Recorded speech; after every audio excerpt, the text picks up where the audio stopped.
Très bien. Famille culée, aimez la vidéo et abonnez-vous à la chaîne pour tout savoir sur le Barça. Dans cette vidéo, nous parlerons de ce que Mbappé a dit sur le Barça après une autre défaite du Madrid pour l'équipe blaugrana. Mais avant cela, nous avons d'autres sujets qui sont également très importants pour notre club bien-aimé. Passons au premier. Voici a été sans aucun doute l'un des noms les plus surprenants et gratifiants que l'équipe a eu cette saison. Son arrivée s'est faite au milieu du besoin, sans trop de projecteurs ni de bruit médiatique, sans une annonce tapageuse ni d'attente démesurée. Mais ceux qui aiment profondément ce blason savons que la véritable valeur d'un footballeur se mesure sur le terrain, dans l'engagement silencieux, dans la manière dont il s'intègre au groupe, dans la façon dont il répond lorsque les projecteurs sont allumés. Et Szczęsny a répondu. Et comment il a répondu? Dès son premier match, il était clair qu'il ne venait pas pour être une solution temporaire. Il s'est installé sous les trois poteaux avec une sécurité qui se transmet, avec un langage corporel qui inspire confiance et avec une lecture du jeu digne des grands. Malgré n'avoir pas eu une pré-saison complète ni un processus d'adaptation prolongé, il est entré dans la dynamique comme s'il était là depuis des années. Son expérience, sa hiérarchie et surtout sa mentalité gagnante se sont fait remarquer. À un moment où les doutes entouraient les gardiens, il a apporté le calme. Le Clásico contre le Real Madrid a été sa grande consécration devant les supporters, non seulement pour les interventions ponctuelles qu'il a eues et de grands mérites, mais pour le sang-froid avec lequel il a géré la pression, pour la manière dont il a dirigé depuis l'arrière, pour la façon dont il a poussé l'équipe depuis son rôle. Lorsque le coup de sifflet final a retenti, son étreinte avec ses coéquipiers, son regard ému vers le ciel et sa connexion avec les gradins ont tout dit. Il n'était pas un joueur de plus accomplissant une mission temporaire, c'était un professionnel amoureux d'un club qu'il adoptait comme sien. Dans une interview accordée à Canal+ Polonia, voici lui-même a récemment reconnu qu'il avait sur la table une proposition formelle du club pour continuer 2 saisons de plus. C'est un signe de respect et de reconnaissance pour son travail. Tous les jours, des renouvellements ne sont pas offerts aux joueurs qui sont arrivés pour combler une absence, mais dans ce cas, l'attitude, l'engagement et le niveau démontré ont fait qu'il mérite cette considération. Cependant, le gardien a été sincère, il a besoin de temps pour prendre la décision. Il veut l'évaluer avec sa famille et analyser tous les aspects personnels et sportifs avant de donner une réponse définitive. Nous n'avons encore rien décidé, nous voyons ce qui est le mieux pour tous, a-t-il déclaré avec tranquillité. C'est compréhensible, Szczęsny a 34 ans, un âge où de nombreux footballeurs commencent à penser à leur retraite ou à des projets plus tranquilles. Mais c'est aussi une étape de plénitude pour un gardien, et encore plus pour un gardien avec son expérience et sa discipline. Il est vrai que depuis la direction, ils lui ont déjà fait savoir qu'avec le retour de Ter Stegen, le rôle de titulaire reviendra à l'Allemand. Mais il est également vrai que d'être le deuxième gardien dans ce club n'est pas un rôle mineur. Dans un calendrier aussi exigeant, avec des compétitions de haute intensité et de multiples matchs par semaine, le deuxième gardien est clé. Et si ce deuxième est Szczęsny, le but est plus que protégé. Sur le plan sportif, sa continuité serait un succès total. Avoir dans l'équipe un gardien de son niveau comme alternative offre une énorme marge de sécurité. Au lieu de dépenser des ressources pour chercher un autre profil qui pourrait nécessiter une adaptation ou ne pas s'intégrer, maintenir quelqu'un qui a déjà montré son engagement et ses performances serait un mouvement stratégique de grande valeur. Szczęsny connaît l'environnement, comprend la pression. C'est ce qui est attendu d'un gardien dans ce club, surtout a une mentalité d'équipe qui le rend idéal pour ce moment de l'institution. Mais au-delà du terrain, son impact humain a été notable. Sa figure est devenue un point d'équilibre au sein du vestiaire. Il a su coexister avec une équipe jeune, transmettre son expérience et assumer un leadership sans arrogance. Il a été proche, professionnel et surtout cohérent. Il n'a pas fait de déclarations déplacées, n'a pas cherché à être sous les projecteurs et a défendu le blason avec la dignité exigée ici. À un moment où l'équipe cherche à consolider une identité, des joueurs comme lui sont fondamentaux. La décision finale lui appartient.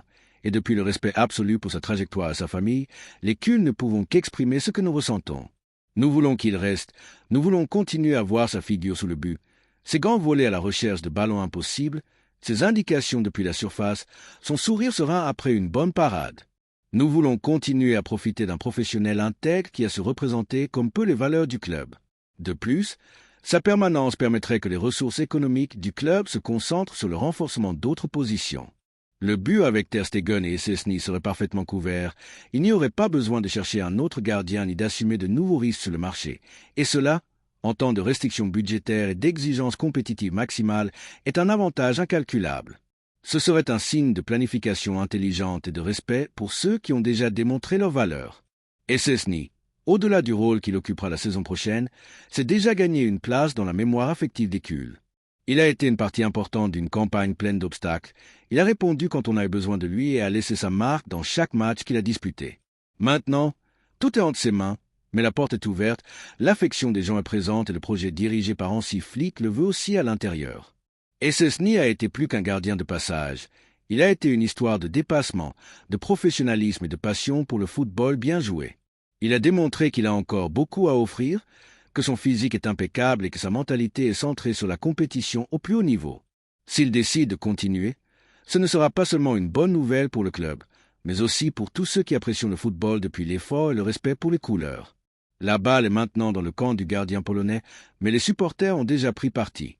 Nous voulons qu'il reste, qu'il continue à faire partie de cette famille, qu'il continue à écrire des chapitres dans une histoire qui peut encore avoir de nombreuses pages de gloire. Et toi, supporter culé, qu'en penses-tu? Aimerais-tu voir Szczesny continuer dans l'équipe? Apprécies-tu ce qu'il a apporté ces derniers mois? Penses-tu que son renouvellement serait une bonne décision? Nous voulons t'entendre, car dans ce club, les sentiments comptent aussi, car ici chaque voix compte, et parce qu'un gardien comme Szczesny, qui a compris l'âme du club en si peu de temps, mérite de savoir à quel point nous voulons qu'il reste. Qu'il reste, Szczesny, car le but se défend aussi avec le cœur, et cela, il a déjà démontré en avoir à revendre. La deuxième nouvelle concerne une décision très importante pour notre club. Ondurant, le rêve colombien qui pourrait devenir le nouveau numéro 9 du Barça, l'approbation de Flick, l'intérêt de Florentino et une opération qui prend de la force dans les bureaux blaugrana. Le football n'attend pas, et encore moins dans les couloirs du Barça, où la reconstruction du projet sportif s'accélère jour après jour. Malgré les multiples limitations économiques qui ont marqué les derniers marchés de transfert, le club a démontré une énorme capacité à détecter des jeunes talents accessibles et avec une énorme projection.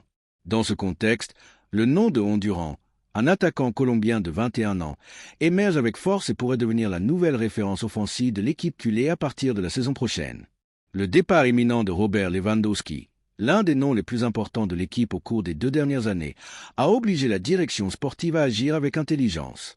Le cycle du Polonais au club a été respectable, mais le temps ne s'arrête pas et le Barça a besoin de rajeunir son attaque avec des joueurs qui apportent non seulement des buts, mais aussi de l'énergie, de la mobilité, de la soif de gloire, un profil physique qui s'adapte au nouveau style qu'Hansi Flick veut instaurer.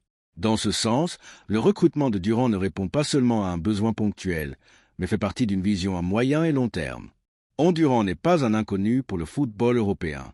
Après son passage en MLS et son arrivée ultérieure dans le football saoudien, le Colombien a démontré qu'il avait les conditions pour triompher sur les grandes scènes. Son passage à Al Nassr, cependant, n'a pas répondu aux attentes sportives du joueur. Malgré sa participation à une équipe pleine de figures internationales, Durant a exprimé à son entourage le plus proche qu'il avait besoin de concourir dans une ligue plus exigeante, où il pourrait évoluer en tant que footballeur et atteindre son potentiel maximum. Le Barça, conscient de cette situation, a initié des contacts avec son agent pour étudier une possible incorporation. L'opération, loin de sembler utopique, est chargée de réalisme et de possibilités concrètes. L'entourage même du joueur a manifesté ouvertement que son intention était de quitter l'Arabie saoudite et qui voyait d'un très bon œil son arrivée dans la Liga espagnole, surtout au club de ses rêves d'enfance. John ne vient pas à Barcelone pour l'argent, il vient pour l'histoire, pour la grandeur, pour son rêve d'enfant. Il est prêt à baisser son salaire, à s'adapter aux conditions du club et à travailler comme jamais pour triompher avec ce maillot, a déclaré l'un de ses représentants dans une interview récente. Il ne s'agit pas seulement d'une histoire émouvante, mais aussi d'un choix sportif intelligent. Flick, qui travaille déjà côte à côte avec la direction sportive dans la planification de l'équipe 2025 à 2026, a donné le feu vert à l'opération.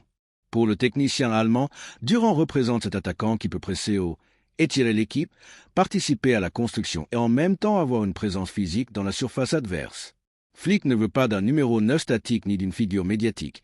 Il veut un attaquant fonctionnel, jeune, avec la fin de démontrer le désir de grandir dans un environnement compétitif, et Durant s'intègre parfaitement dans cette description.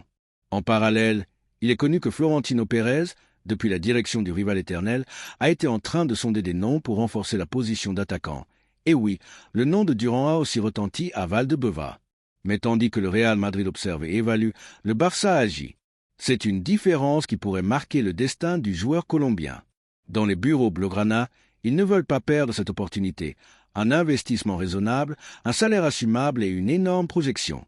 Selon diverses sources, Le départ de Durand d'Al-Nassr pourrait se concrétiser pour un montant proche des 15 millions d'euros, une somme parfaitement assumable pour le Barça si certaines ventes se concrétisent et que de la masse salariale est libérée avec des départs comme celui de Lewandowski ou d'un autre joueur de l'équipe actuelle qui n'entre pas dans les plans de Flick. De plus, le joueur arriverait disposé à signer pour 5 saisons, ce qui permettrait au club de construire une nouvelle attaque autour d'un jeune avec une grande marge de progression. Mais qui est vraiment Durand et que peut-il apporter au Barça? Nous parlons d'un attaquant avec une impressionnante puissance physique, une grande enjambée, un bon jeu aérien et qui ne craint pas le choc. Malgré sa jeunesse, il a un caractère fort, un leadership et une confiance qui lui permettent d'assumer des responsabilités dans les moments importants. Lors de son passage en MLS, il a déjà démontré qu'il pouvait diriger des attaques, s'associer avec les ailiers et générer un danger constant.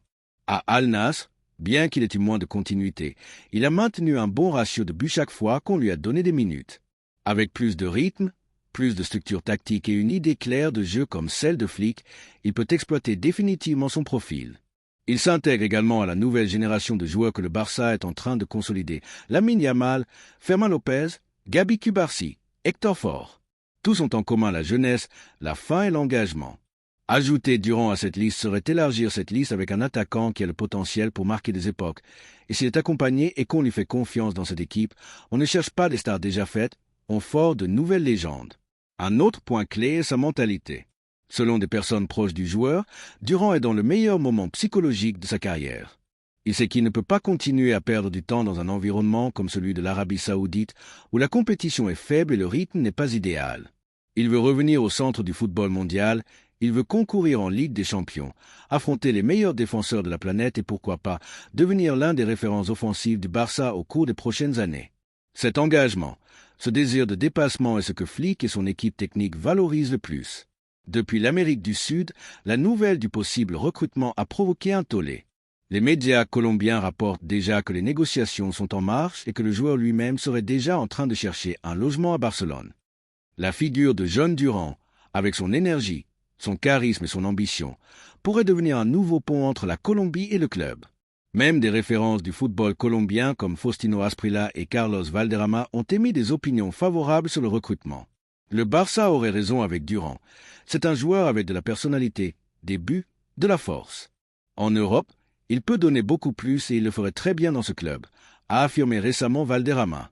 Et maintenant, la grande question, que pense la femme basculée? Sommes-nous prêts à voir un Colombien diriger notre attaque? La vérité est que le recrutement de Durand représente quelque chose de plus qu'une simple incorporation. C'est un message, une déclaration de principe, un pas vers l'avenir. Que penses-tu, Culé? L'arrivée de Durand t'enthousiasme-t-elle? Penses-tu qu'il peut être notre nouveau numéro 9? La troisième nouvelle concerne une bonne opportunité pour le Madrid et un énorme coup pour le Barça. Ce qui s'est passé lors du dernier affrontement entre le Barça et le rival éternel a laissé une marque. Ce n'était pas un match ordinaire, c'était une bataille vibrante, chargée de tension, de fierté, d'histoire et de passion. Et ce qui s'est passé sur le terrain a été tout simplement mémorable. Une remontée de celle qu'on n'oublie pas, une remontée qui fait mal dans la capitale et qui se célèbre avec fierté et joie dans chaque coin où bat un cœur culé. Le score final de 4-3 n'a pas seulement reflété des buts, mais aussi le caractère d'une équipe qui refuse de baisser les bras, qui se bat jusqu'à la fin et qui regarde à nouveau le monde avec la tête haute. Et si quelque chose a rendu cette victoire encore plus savoureuse, c'est le geste déconcerté de Kylian Mbappé à la fin du match. Le Français, qui était acclamé comme le sauveur de l'équipe blanche, comme l'étendard d'une nouvelle ère de suprématie, s'est retrouvé abattu, frustré, sans réponse. Et ce n'est pas pour rien. Il avait réussi un triplé, une performance personnelle brillante mais insuffisante, car peu importe à quel point les individualités brillent, lorsque face à vous se trouve une équipe qui joue avec l'âme, le blason et le cœur, il n'y a pas de miracle qui tienne. Il n'y a pas d'étoile qui puisse éteindre la lumière du Barça lorsqu'il entre en ébullition. Les déclarations de Mbappé après le match n'ont pas tardé à faire le tour du monde. Bien sûr que je suis en colère, j'ai fait ma part, 3 buts. A-t-il lâché avec un mélange de rage et d'impuissance, une phrase qui reflète tout le mécontentement personnel, le malaise interne du vestiaire et la déception de ne pas être à la hauteur d'un grand match. Mais Mbappé est allé plus loin. Il a clairement indiqué qu'il n'était pas satisfait de la performance collective de l'équipe et a lancé un avertissement. Le Madrid doit beaucoup s'améliorer pour la saison prochaine. Le départ d'Ancelotti et l'arrivée imminente de Xavi Alonso peuvent nous aider à avoir les conditions pour surpasser le Barça lors des prochains matchs. Cette année, nous avons pris une raclée du Barça. il faut changer cela. Des mots qui ont fait exploser Valdebeba de l'intérieur, car non seulement il admet une défaite, il admet une infériorité, et cela venant de sa grande figure, c'est une humiliation déguisée en autocritique. Pendant ce temps, en Catalogne, on ne peut retenir le rire. Depuis quand voit-on une figure de ce niveau, lors de sa première année, admettre aussi clairement la supériorité culée? Depuis quand un joueur star expose ainsi les faiblesses de son propre vestiaire sans détour? La réaction dans la capitale ne s'est pas fait attendre. Mécontentement, tension, malaise. Les mots du français ont été reçus comme une trahison par certains, comme une critique constructive par d'autres, mais tous s'accordent sur un point. Ils ont généré un tremblement dans le vestiaire. Le silence a été rompu, la fissure s'est ouverte, et tandis qu'ils discutent, nous célébrons. Car si quelque chose nous a enseigné cette saison, c'est que le Barça est de retour, qu'il a retrouvé la faim, l'identité, le courage et qu'il ne se rend devant rien ni personne. L'équipe dirigée par Hansi Flick a démontré que, avec un travail sérieux et cohérent, avec des idées claires et sans besoin de grands éclats, on peut redevenir compétitif au plus haut niveau, et ce match en a été la meilleure preuve. Ce fut une leçon de fierté, de tactique, d'intensité, de courage. Ce fut un message direct à l'Europe, le Barça n'est pas en reconstruction, il est en ascension, et c'est ce qui fait le plus mal dans la capitale. Car malgré tout ce qui a été dit, tous les millions dépensés, tous les titres vendus, nous continuons à être l'équipe qui ne peut pas vaincre. Et bien sûr, voir Mbappé décomposé, désarticulé, blessé, n'a pas de prix. Il est arrivé dans le football espagnol comme le plus attendu, le plus désiré, le plus craint, et lors de son premier grand test, il s'est heurté à un mur appelé Barça. Un mur qui ne s'écroule pas, qui n'a pas peur, qui ne recule pas, un mur qui par moments a été poésie en mouvement. Car oui, le Français a marqué 3 buts, mais le Barça a fait l'histoire, et c'est cela qui sera rappelé. Depuis des années, nous, les culs, avons dû supporter le bruit médiatique, l'arrogance de ceux qui croyaient tout avoir gagné, les unes annonçant la fin du cycle. Mais ce match a été un coup de poing sur la table, un cri. Nous sommes là, on ne nous a pas enterrés, on ne nous a pas vaincus, nous nous sommes relevés, et chaque fois qu'on nous sous-estime, nous répondons par le football. Mbappé dit qu'il doit changer les choses pour pouvoir rivaliser. Nous, en revanche, nous le faisons déjà. Nous sommes passés du discours aux actes, et cela fait plus mal que n'importe quel mot, car il n'y a rien qui énerve plus le rival que de voir un Barça renaissant, confiant, fort, voir que malgré ses millions, ses unes, ses recrutements, nous continuons à dominer les grands moments, et non par chance, mais par mérite. Et maintenant, Kul, je vous lance une question. Que pensez-vous de ce que Mbappé a dit? Pensez-vous que ces mots sont une reconnaissance, une reddition, une excuse, ou reflètent-ils simplement le désespoir de celui qui a promis beaucoup et n'a pas pu tenir? Quoi qu'il en soit, une chose est sûre, ces mots sont de la musique à nos oreilles, car lorsque l'ennemi reconnaît la force du Barça, c'est que nous faisons les choses bien, très bien. Cette année, comme il a dit lui-même, ils ont pris une raclée, et non seulement une défaite sur le score, ils ont pris une raclée mentale, morale, institutionnelle, car l'image qu'ils ont laissée est celle d'une équipe qui ne sait pas répondre lorsqu'on l'exige, qui s'effondre lorsque le Barça presse, et cela, Kul, c'est une victoire qui va au-delà des 90 minutes. Et tandis qu'ils font des plans pour la saison prochaine, nous profitons du présent. Tandis qu'ils attendent Xavi Alonso comme le Messi, nous faisons confiance à Flick, qui a déjà commencé à laisser sa marque. Tandis qu'ils rêvent d'un avenir meilleur, nous le construisons match après match, remontada après remontada, but après but. Alors levons nos verres, Kul, car nous avons gagné plus qu'un match, nous avons récupéré le respect, nous avons récupéré l'illusion, nous avons rappelé au monde qui nous sommes, et nous avons laissé clair que, peu importe les buts que marque Mbappé, peu importe les recrutements qu'ils font, peu importe les promesses qu'ils vendent, il n'y a personne pour arrêter le Barça lorsqu'il joue avec l'âme. Visca el Barça, toujours, et qu'il continue à parler. Nous continuons à gagner. Laissez-nous votre opinion dans les commentaires.